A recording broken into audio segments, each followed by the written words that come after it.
Bonjour et bienvenue au podcast Samedi de lire. Je m'appelle Véronique Dubé et Marie-Claire Laliberté. Et nous sommes ici aujourd'hui pour un avis de lecture présenté par Marie-Claire.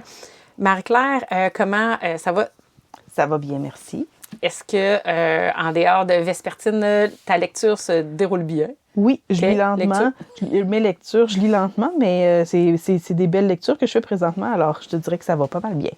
Lentement, comme le changement de saison, le rythme. Oui, c'est ça. Comme la fille qui a été malade un petit peu les semaines qui ont précédé cet enregistrement et qui prend son temps. Je dors plus de bonne heure le soir, c'est pour ça que je lis moins rapidement. Ou tu t'endors sur des livres ou ça, c'est quelque chose qui n'arrive pas? Oui, ça peut arriver que je m'endorme sur ma lecture, mais habituellement, quand je sens que je vais m'endormir, je la commence pas. T'es vraiment sage. Ah, je suis vraiment sage. Là, aujourd'hui, tu vas nous parler de Vespertine, mais oui. Avant qu'on aille plus loin, si tu me permets, je vais inviter nos auditeurs à s'abonner, partager, commenter et aimer nos différentes publications. Pour ma part, c'est tout simplement Véro. Et toi, Marie-Claire? La Raton Liseur sur Instagram. Et toujours un grand merci d'être là et de consommer le podcast Samedi de lire, qui est un plaisir pour nous dans la rencontre, dans le loisir et souligner le bonheur de la littérature. Voilà.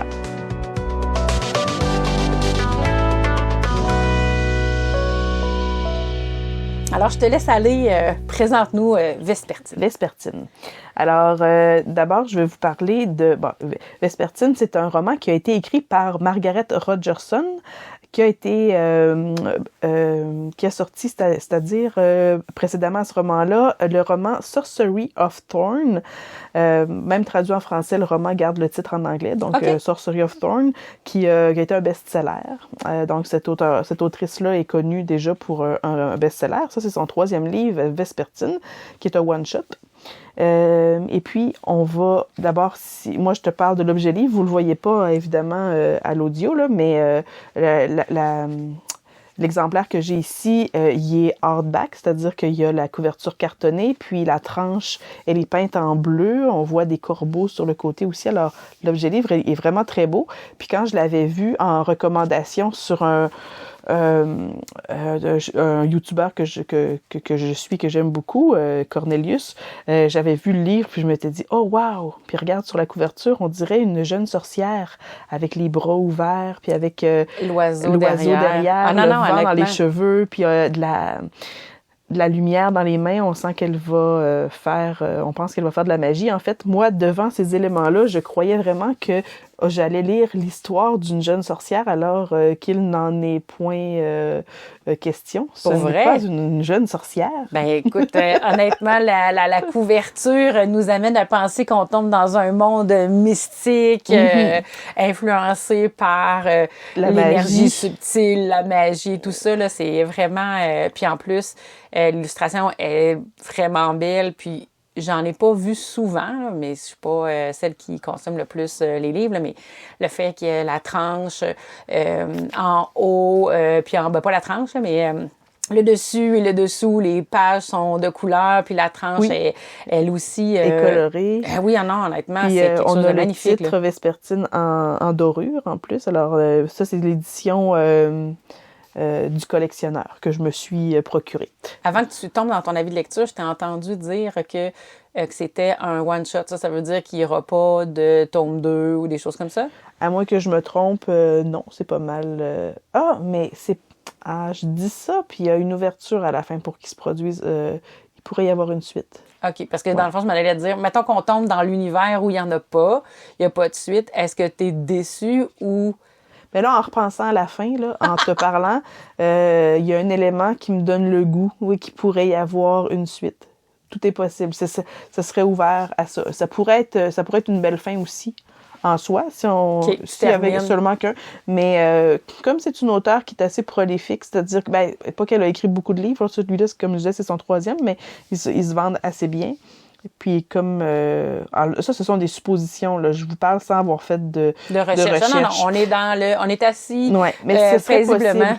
c'est ça. Ce serait possible qu'il y ait une suite à Vespertine. OK. Puis, ben, dans le fond, tu confirmes qu'il y en a une, ça pourrait être intéressant, mais ça termine avec le tome qui est là, puis tu étais aussi je suis pas déçue non plus. Il reste recommandé. Exactement. Bon, là, j'arrête de t'interrompre, là, parce que même si on est assis de façon toute cosy dans dans ta belle bibliothèque, là, un bel environnement que tu t'es créé pour honorer tes moments de lecture, puis te donner un petit côté confortable. Oui, assis. Une chaise, des bibliothèques, de la lumière, puis... Et voilà. On est parti. On est parti. Tout à fait. Fait que là, c'est dans cet environnement-là que on se donne le plaisir d'enregistrer les podcasts, Samedi Lire. Mais là, j'arrête de divaguer. Là. L'objectif, c'est la vie de lecture de Vespertine. Alors, Marie-Claire, c'est à toi. Alors, j'ai entrepris cette lecture-là en octobre en me disant que ce serait quelque chose de chouette à lire avant Halloween et puis dans cette période plus sombre un peu, et puis j'avais vraiment raison. C'est un livre d'ambiance. Alors là, je tiens à confirmer là, que c'est pas une histoire de sorcière, et puis même si c'est un roman fantastique, c'est l'histoire d'une jeune religieuse, une jeune nonne, ça va être nommé nonne tout au long du roman. C'est une jeune fille qui suit un enseignement pour devenir une sœur grise. Dans cet univers-là, les fantômes ont une grande place. On les appelle les spectres, les esprits, les esprits vengeurs existent. Donc, si une personne décède d'une façon tragique, je me réfère à mon tableau parce qu'à la fin du roman, il y a un tableau qui nous explique ça ici. Alors, par exemple, il y a 4, il y a 5 ordres de revenants, OK? Si quelqu'un meurt... premier ordre, l'ordre des innocents, spectres et follets. Bon, si c'est un jeune enfant qui meurt en jeune âge, qui n'a pas encore eu le temps de rien faire de sa vie pour petit enfant, il va devenir un feu follet. Mais ça, c'est un spectre qui est inoffensif, qui est pas dangereux, puis on n'est pas obligé de s'en débarrasser. Parce que les religieuses, c'est ce qu'elles font, c'est qu'elles se débarrassent des spectres, mais surtout, je vais le dire avant de vous parler des spectres, là, leur travail, c'est de purifier les âmes des gens qui viennent de décéder pour s'assurer qu'ils ne deviennent pas des esprits vengeurs. Puis là, je veux juste, parce que je t'écoute parler, puis jusqu'à ce moment-ci, on n'a rien avancé, mais on se rappelle que le podcast Samedi Lire, puis sur l'émission en particulier d'aujourd'hui aussi, c'est un avis de lecture. Des recommandations. Il se peut que dans l'émission, on parle d'événements ou qu'on raconte sans spoiler, mais c'est possible que ça arrive. Alors, si vous avez l'intention de lire Vespertine, venez l'écouter après avoir fait la lecture. Bien, je vais essayer le plus possible de pas rien divulgacher, mais ça se pourrait que des fois, il y a peut-être des éléments qui peuvent m'échapper. Absolument. Puis l'objectif, c'est ça, c'est de donner le goût d'y aller, mais si vous êtes frileux sur les risques de que les choses soient spoilées, là, venez l'écouter après pour vous dire en accord ou pas avec Marie-Claire. Voilà. Donc les religieuses, comme j'expliquais, leur travail, c'est de purifier les âmes des défunts pour les empêcher de revenir nous hanter sous forme d'esprit vengeur.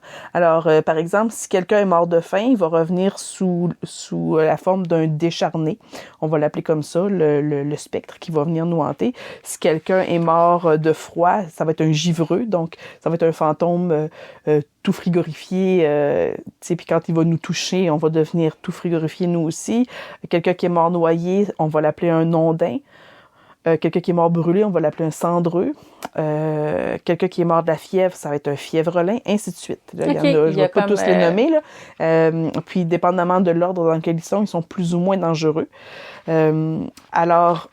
Je trouve ça vraiment très intéressant parce que moi, j'ai commencé une série sur Netflix qui s'appelle Warrior Nun. OK. Puis, quand tu as nommé que c'était son métier, on va dire, sa profession, j'ai tout de suite connecté avec ça. Je pense pas qu'il y a de lien à faire entre la série et le livre, mais de côtoyer quelque chose d'actuel. On parle, je sais pas quand le livre a été écrit, Il a été publié en 2022, en français. Puis ça doit être en 2021 en anglais, peut-être. Il me semble que Warrior Nun sur Netflix est sorti, la saison 2, elle vient de sortir à l'automne. Fait que dans le fond, la première saison, c'est pas dépassé 2019. Là. On était dans ces années-là. On s'entend que on parle quand même de religion, on parle quand même d'une attache à un dogme. Fait que je trouve ça intéressant de voir ça quand même en 2022. Pas que j'ai d'attache particulière à une religion ou une autre, là, mais... En fait, c'est que ça fait partie de la vie, puis qu'il va toujours y avoir des religions. Puis comme ici, on parle pas d'une religion connue parce que l'entité qu'il vénère, dans le fond, on l'appelle la dame. Okay. Donc, on nomme pas, on la nomme pas déesse ou dieu ou quoi que ce soit. On l'appelle tout simplement la dame.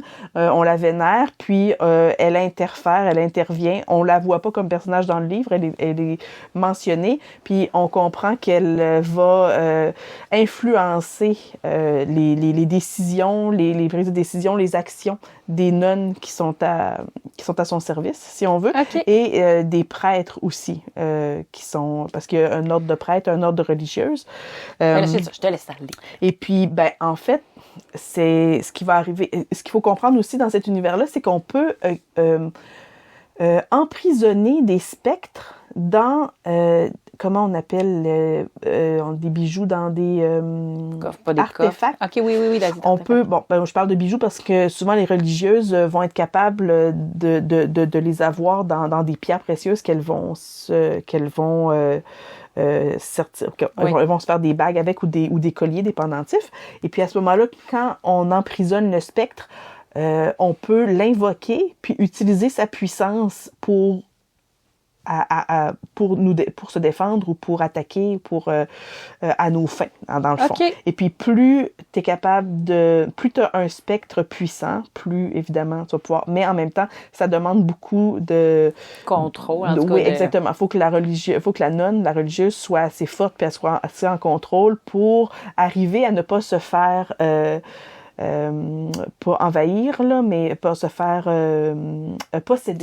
posséder par l'entité. Fait que si c'est une petite entité faiblelette, là, comme du second ordre, là, comme tout à l'heure je parlais des givreux, à ce moment-là, sont faciles à contrôler, mais en même temps, ils n'ont pas un très grand pouvoir. Alors que si, au contraire, il y a des revenants du 5e ordre, ça, c'est les plus imposants. C'est comme Release the Kraken. moi, j'avais Pokémon, là, tu sortais... Les plus puissants, là. Alors donc, eux autres, ils sont... ils parlent, ils sont sentients, là. C'est leur âme, dans le fond, si on veut, qui est prisonnière, là, de l'artefact. Et puis, en fait, en gros, ce qui va arriver, c'est que Artemisia, c'est le nom de c'est le nom de la nonne qu'on va suivre dans ce roman-là. J'ai tout ça pour vous dire que l'héroïne s'appelle Artemisia, c'est une nonne. Elle ne s'appelle pas Vespertine. Vespertine, en fait, on va apprendre plus tard dans le roman que ça veut dire que c'est une religieuse qui est capable de contrôler un esprit du 5e ordre. OK. Fait que dans le fond, c'est une caste, ou je sais pas comment dire ça, là, il y a comme... Elle va devenir une Vespertine, on va l'apprendre presque à la 3/4 du roman, là. À un moment donné, ils vont la nommer comme telle, ils vont dire « tu es une Vespertine parce que tu... » OK? Bon. Quand le roman commence, elle a vu sa petite vie tranquille, pépère, au couvent, puis elle veut vraiment devenir une religieuse, elle veut vraiment... dédier sa vie, purifier les corps, là, tout ça. Elle veut dédier sa vie, c'est ça, à la protection. Et dans cet ordre-là, on sait déjà d'avance que une des tâches à exécuter, si tu deviens nonne, tu vas avoir pour récupérer des démons, là, mais à transmuter des démons. En fait, ça fait pas partie de leur tâche, ça. Eux autres, ils ont pas à... Il y a une certaine catégorie de prêtres ou de religieuses, en fait, d'humains, on va dire ça comme ça, qui sont capables de contrôler. OK. C'est pas tout le monde qui peut le faire, puis c'est pas tout le monde qui veut le faire non plus. Habituellement, c'est quand tu arrives à le faire, quand tu arrives à contrôler un spectre, tu montes dans la hiérarchie parce que là, tu deviens quelqu'un qui a un pouvoir supplémentaire et puis qui peut... mais elle, ça l'intéresse pas du tout. C'est pas ça qu'elle veut faire. Là. Elle veut vraiment faire sa petite vie tranquille, pépère. Sauf que le couvent est attaqué par des soldats religieux qui sont possédés par des spectres. Bon. Qui a permis à ces soldats d'être possédés par des spectres? Parce qu'il faut que quelqu'un utilise une certaine magie pour arriver à faire ça. Pourquoi est-ce qu'ils attaquent ce couvent? Bon, on apprend rapidement que dans les cryptes sous le couvent, il y a une relique. Je disais artefact tantôt, hein? C'est des reliques. Oubliez ça, c'est une relique. Bon. C'est arrivé, là. On a l'information. On est dimanche après-midi. Là, mon cerveau a fait la purge de tout le reste, là. La relique. Bon, il y a une relique. Oui, mais j'étais pas mieux tantôt avec mon exemple de Pokémon, là. Fait que, tu sais, on peut oublier certaines choses. Pardonnez-nous d'être un petit peu fofolle. Donc, cet artefact, cette relique. Ouais. Tap. Cette relique est très, très importante. C'est une relique, donc, d'un cinquième ordre. Là. C'est un esprit du cinquième ordre qui est emprisonné là-dedans. Puis, il y a une religieuse, elle, sa job dans la vie, c'est juste de surveiller cette relique-là. Puis, à la limite, si jamais le couvent venait à être attaqué, elle peut l'utiliser, sortir son pouvoir et protéger le couvent, sauf qu'elle se fait tuer. Puis là, quand Artemisia arrive dans la crypte pour la protéger, parce qu'elle voit bien qu'il y a quelque chose qui fonctionne pas, ben là, en mourant, elle lui dit « Tiens, je te remets l'objet précieux » qui se trouve à être le doigt d'une défunte, une religieuse qui est décédée, là. L'âme du spectre, elle est reliée à ça, dans une petite boîte. Mets ça dans ton cou, garde ça bien à l'abri, puis maintenant, c'est toi qui vas contrôler. Bon, mais là, tout de suite, l'esprit prend pas le contrôle d'Artemisia, mais vient l'accompagner dans sa tête, on peut dire ça comme ça. Ça devient une petite schizophrénie, là. Wow. Tout d'un coup, ils cohabitent dans le même corps et dans le même cerveau. Donc, au début, elle trouve ça un petit peu rochant, là, mais sauf qu'elle a réussi quand même à utiliser les pouvoirs de cet être-là pour protéger le couvent. À la suite de ça, mais c'est pas pire parce que ça se passe assez rapidement, fait qu'elle est capable de faire une bonne job de protection. Bon. Donc, à la suite de ça, le roman, à ce moment-là, ça va nous amener à suivre les aventures d'Artemisia, qui est possédée par ce elle n'est pas possédée, mais elle est habitée par ce spectre. Elle n'est pas possédée parce qu'elle est toujours en contrôle de ses actions puis de sa prise de décision, même si lui aimerait des fois que ça fonctionne autrement. Fait que, puis il y a une belle relation d'amitié qui va se lier entre les deux là, au fil du roman. Puis, alors là, on est vraiment dans le thème de la religion, les guerres religieuses, puis on est vraiment là-dedans. Mais ça reste quand même pas trop lourd. C'est pas des complots non plus politiques très, très, très, très élaborés où on en perd notre latin, puis avec des paragraphes... que je l'ai pas, ça serait bien dommage de le faire. Non, ça reste une écriture très, très fluide, entraînante. L'action se déroule à un rythme très, très agréable à lire. Le personnage de Vespertine est super intéressante. Elle a une amie aussi qui s'appelle Marguerite, qui a un rôle qui est assez intéressant aussi. Je dirais que les personnages secondaires sont bien... leur apparition dans le roman sont bien dosées aussi. Là, je ne veux pas mettre en lumière que tu l'as appelée Vespertine, mais je le fais pareil. Je l'ai appelée Vespertine. Bien sûr. Ben, c'est sûr. C'est sûr parce que j'ai pensé, en l'achetant, j'étais certaine qu'elle s'appelait Vespertine puis que c'était une sorcière. Regarde ça. Fait que là, non, c'est pas une sorcière qui s'appelle Vespertine, c'est une religieuse qui s'appelle Artemisia, mais qui est une Vespertine. On s'entend là-dessus. Bref, je vous recommande ce livre si vous êtes amateur du genre et puis si vous voulez découvrir la plume de Margaret Rogerson. Et puis moi, je vais me procurer Sorcery of Thorn. OK. Parce que j'aime beaucoup son style d'écriture. J'ai trouvé que c'était vraiment très plaisant à lire. J'ai aimé que son héroïne soit comme une anti-héroïne. C'est pas une belle princesse. C'est pas une jeune fille tout bien coiffée puis tout bien remplie de bonnes intentions, là. C'est une fille qui a des problèmes, là, puis qui est marquée par elle a un passé ténébreux aussi. Elle a des cicatrices. Tu penses-tu qu'un jour, on va finir par les appeler les héroïnes aussi? Parce que là, on les appelle les anti-héros parce ils fitent pas dans le modèle, mais peut-être que... En fait, c'est parce qu'elle veut non plus, c'est pas... on sent que c'est pas tellement ce qu'elle veut faire non plus. Elle veut pas... parce que à un moment donné, tout le monde... les gens ont envie de la sanctifier. Dans le roman, quand elle se met à faire des bonnes actions, quand elle se met à vouloir protéger un petit peu tous et chacun, puis ça lui arrive à 2 ou 3 occasions là, où elle est capable de faire une différence là, grâce au pouvoir du spectre qui l'habite. Et puis les gens, ben ils en ont que pour elle. Là, puis oh mon Dieu, ils l'appellent Artemisia, je pense. Mais ça devient comme on lui envoie un message de célébrité, de reconnaissance infinie. Puis ben, elle est pas très à l'aise avec ça parce qu'elle se dit, mais mon Dieu, tu sais, je suis pas une sainte. Je le fais parce qu'il faut que je le fasse puis parce que j'ai la possibilité de le faire, mais si je suis plus habitée par le spectre, je pourrais plus rien faire de toute façon. Tu sais, il y a tout ça là. Sa réflexion tourne un petit peu autour de ça, mais la fin est vraiment intéressante. Le déroulement de l'histoire est vraiment bien fait. Non, moi j'ai apprécié ma lecture assez pour lui donner un 4 étoiles et demie. Oh, quand même. C'est pas un coup de cœur parce que parce qu'un coup de cœur, ça arrive pas si souvent non plus, là. Je veux dire, mais c'est une très bonne lecture que je recommande, que j'ai appréciée, puis que s'il y a une suite, c'est sûr que je vais le lire. Sûr. Là, ce que je comprends, c'est que ça fait le tour de ton avis de lecture. Oui. Et là, on est l'épisode s'enregistre début novembre, probablement qu'il va être diffusé au plus tard d'ici la fin novembre, mais probablement un petit peu avant. Oui. Mais mon point, c'est il est encore dans l'air du temps, c'est-à-dire novembre, c'est une belle période. Pour le lire. Pour le lire en plus. Ah oui. Mais ceux qui voudraient se le garder pour l'Halloween, ben organisez-vous pour avoir une pile à lire. Oui, ben en fait, il reste un peu de mois à c'est pas horrifiant, puis c'est juste que l'ambiance, parfois dans les cimetières un petit peu, parfois, tu sais, c'est une ambiance qui fait bien pour cette période-ci, mais c'est un livre que moi j'aurais pas de misère à lire n'importe quand dans l'année. Mais ça fait très beau dans une pile à lire automnale. Regarde ça. Ah, quand même, absolument, il est tout à fait. Ouais. Tout à fait à sa place à l'automne. Ouais. Peut-être que ceux qui ont des coups de cœur pour la période de Noël, peut-être attendre au retour des fêtes pour commencer à le lire, mais il est au moins à sa place jusqu'à la mi-décembre. Exactement. Tu sais, on a le goût de le mettre dans une période, là, mais autrement, comme tu dis, c'est pas...